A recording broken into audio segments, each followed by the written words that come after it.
welcome back to a new setup. Anyways, let's go on. You may be wondering why this part is empty. That is because in this video, we'll be talking about... What the hell? Stop doing that. We'll be talking about the Saturn V, the Saturn V, whatever it's called. Separated into two parts because it is very big and it is breaking as we speak. Yay! We did it! I'm gonna break it again. The Saturn V Rocket, the Saturn V Rocket, whatever it's called. The Saturn V Rocket was a super heavy lift launch vehicle that was developed by NASA during the Apollo program that you can learn more about in my previous video. It was used to launch the Apollo missions 8 to 17 from 1968 to 1972, as well as the Skylab mission in 1972. As of now, it is the only rocket that carried humans further than low Earth orbit. Kraftort 5. Weit oben bewegt. 36 Stockwerke USA kommen. Gehen Tag und Nacht. Die 5 Triebwerke der ersten. Der Countdown läuft.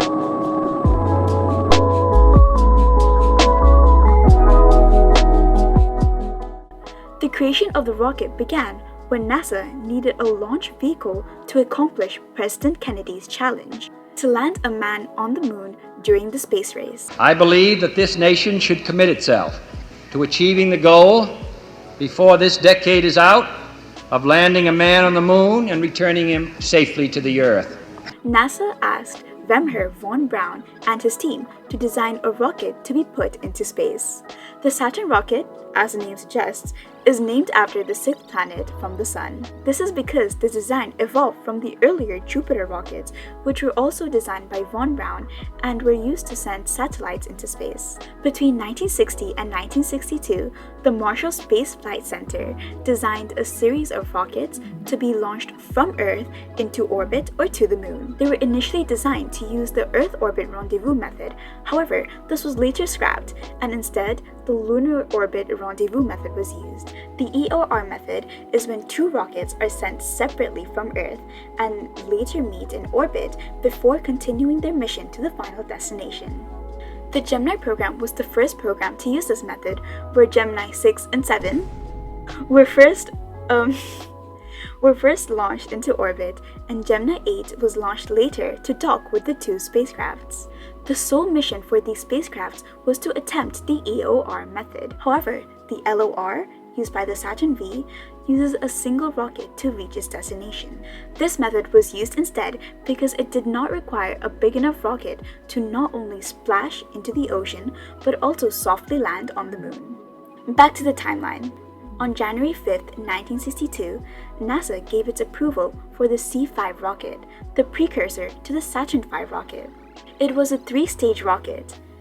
Right now it's in two parts, but it does split into 3. The first stage uses 5 F1 engines, the second stage uses 5 J2 engines, and the third stage only uses 1 J2 engine. But we will talk about the structure of the rocket later. The rocket went through testing before the first model was even constructed. A few months later, NASA announced the C5 rocket to be used for the Apollo missions, and later renamed it to Saturn V in February 1963.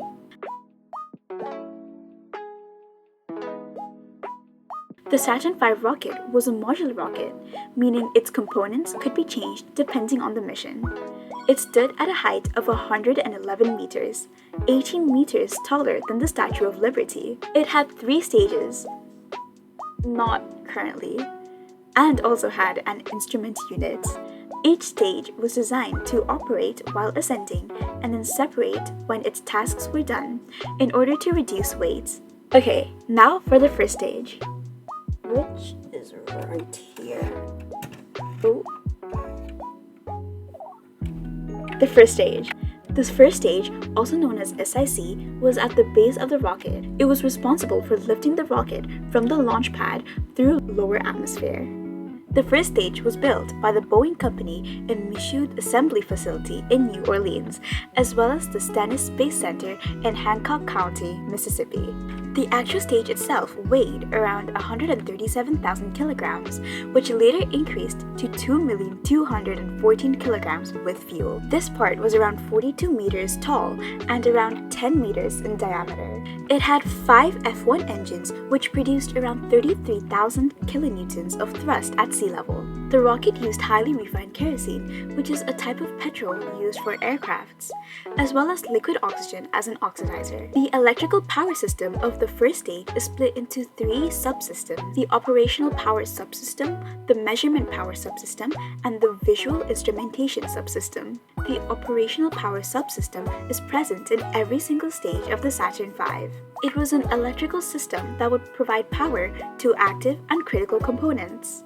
The measurement power subsystem provides power to the measurement and telemetry systems. A telemetry system gives the ground control data about the rocket's internal conditions and processes. The visual instrumentation subsystem uses cameras to record events such as stage separation and provide content for the live broadcasting of the spacecraft. Now we'll move on to the second stage. The second stage, or S2, has a mass of around 480,000 kilograms with fuel. 92.4% of its mass is just fuel. The rocket has 5 J2 engines.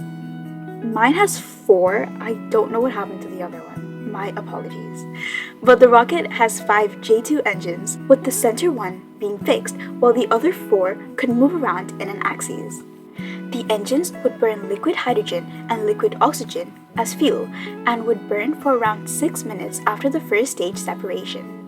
It took the rocket from 61 kilometers in altitude to around 185 kilometers through the upper atmosphere with around 4.4 meganewtons or 1 million pounds of thrust. It would then separate and fall into the Atlantic Ocean. This stage was built by the North American Aviation, who were selected after a rigorous process of trying to find the right manufacturer.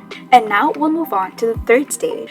The third stage, or the S4B, was built by the Douglas Aircraft Company. It only had one J2 engine, which would be fired twice. The first one for getting the spacecraft into orbit, and the second one to getting it to the moon. Initially, this stage would be used for the Saturn IV rocket, which was later replaced by the Saturn V because it had a larger payload capacity. Thus, the stage was named Saturn IV-B.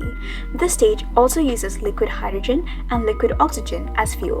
The S4B carried 87,200 kilograms of liquid hydrogen and 18,000 kilograms of liquid oxygen as fuel, and the stage provided 225,000 pounds of thrust.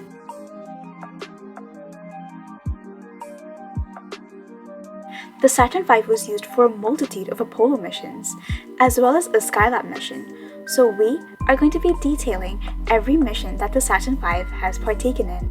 Just a warning, this is a lot of information, but it is still interesting to see all of the missions that the Saturn V has completed.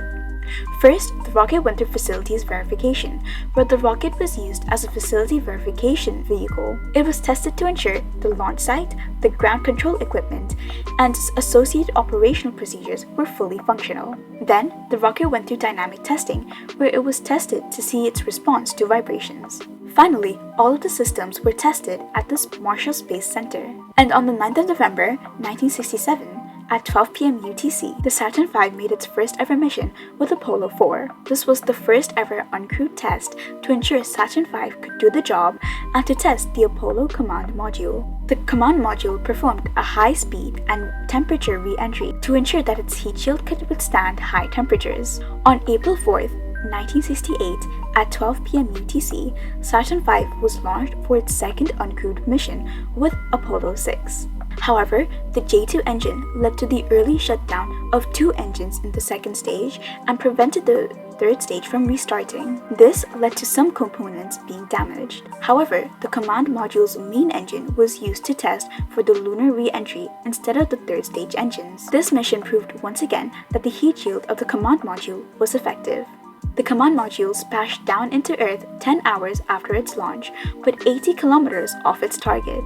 On the 21st of December 1968, on 12 p.m. UTC, Saturn V launched its first crewed flight with Apollo 7. This was the first translunar injection of the spacecraft, which is a method used to send spacecrafts to the moon. For 11 days, the crew tested the command modules, propulsion, electrical, life support, and communication systems. This was also the first ever broadcast on live television of a spacecraft, and it even won an Emmy Award. This mission ensured that the command module could support long-duration spaceflights, and on 3rd of March 1969, at 4 p.m. UTC, Saturn V completed a crewed low Earth orbit test with Apollo 9. It was the first flight where the command, service, and lunar module flew together with the crew. The crew practiced docking and undocking the lunar module from the command module to simulate procedures in lunar orbit. They also performed a spacewalk with a new spacesuit, the Lunar Extravehicular Activity Spacesuit. On the 18th of May, 1969, at 4:50 p.m. UTC, Saturn V was launched for its second crewed mission using the translunar injection method with Apollo 10. This mission was a rehearsal of the actual lunar landing in Apollo 11, where all the steps were tested and performed other than the touchdown on the moon. However, during the descent to hover just above the moon, the lunar module started spinning vigorously, but the astronauts handled the situation and prevented any crashes. The command module undocked and redocked successfully, confirming that everything was set for Apollo 11. And on the 16th of July at 1:32 p.m. UTC, Saturn V launched the infamous first ever crewed lunar landing, with the first person on the moon on the Apollo 11 mission. Neil Armstrong and Buzz Aldrin were the first two people on the moon, while Michael Collins orbited around the moon. The lunar module, named Eagle, landed on the Sea of Tranquility. Neil Armstrong spent 2 hours on the surface, where they collected lunar rock and soil, deployed scientific experiments, and planted the American flag. On the 11th of April, 1970, at 7:13 p.m. UTC, Saturn V was launched with Apollo 13. However, an oxygen tank in the service module exploded, causing the power and life support systems to be disabled. This led to the spacecraft being abandoned and the lunar module used to return back to the Earth without landing on the moon. The first and second stage crashed into the Atlantic Ocean, while the third stage was sent into heliocentric orbit, where it orbits around the Sun. On the 31st of January in 1971, in 10:03 p.m. UTC, Saturn V was launched with the Apollo 14, used to replace the Apollo 13 mission. They landed on the Frau-Monro region on the 5th of February, being the third ever crewed mission to land on the moon. The crew spent 9 hours doing moonwalks, deploying experiments, collecting samples, and even used a handheld cart called the Modularized Equipment Transporter to travel further than any other mission. On the 26th of July, 1971, at 1:34 p.m. UTC, Saturn V was launched with Apollo 15. This was the fourth crewed mission landing on the moon and the first mission to use the Lunar Roving Vehicle, allowing the astronauts to travel further from the module and explore the Hadley-Apennine region. The astronauts conducted 3 spacewalks, extensive sample collection, and deployed lunar experiments. On the 16th of April, 1972, at 5:45 p.m. UTC, Saturn V was launched with Apollo 16. This was the 5th crewed landing on the moon, which landed on the 21st of April. This mission was about to be cancelled due to a problem with the command module's main engine, but NASA continued with the mission. The astronauts spent 71 hours on the surface, conducting 3 spacewalks, driving the lunar rover, and collecting 95.8 kilograms of samples. On the 7th of December, 1972, at 5:33 a.m. UTC, Saturn V was launched with Apollo 17, making this its 6th and final mission on the moon, where it landed on the Taurus Littrow Valley. The astronauts collected over 243 pounds of moon samples and conducted experiments during 3 moonwalks. The mission also revealed orange soil and a black dark layer underneath it, which reveals the past volcanic activity on the moon. The crew spent over 75 hours on the surface, using the lunar rover to travel around 35.7 kilometers. On the 14th of May 1973, Saturn V was launched with Skylab 1, an uncrewed mission to launch America's first ever space station. However, while ascending into space, a micrometeorite shield which is a protective layer on a satellite used to protect it from debris, was torn off. One of the 2 solar panels were also ripped off, leading to the spacecraft to overheat dangerously and only receive half of the amount of power it was intended to receive. But astronauts from the Skylab 2 mission came to the rescue by adding a new sunshade and fixing the solar panels on a spacewalk.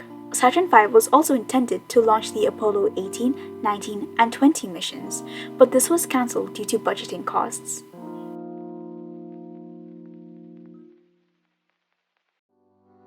It took 6 years for the Saturn V to be launched since its paper design was made. The plan began in January 1961 and was then launched in 1967. The NASA Vehicle Assembly Building was made for the Saturn V, so it would house the rocket till it was launched. The building was then used for other missions, such as the Space Shuttle missions, and is still in use today. Saturn V is currently housed in different museums. Jeff Bezos, who is not only in charge of Amazon, but also the space company Blue Origins, recovered several pieces of Saturn V rockets. Unused Saturn V rockets are on display in NASA's Johnson Space Center, NASA's Kennedy Space Center, and US Rocket and Space Center. Fun fact, this picture right here was from the US Rocket and Space Center. It's actually like a postcard thing. Right here, US Rocket and Space Center.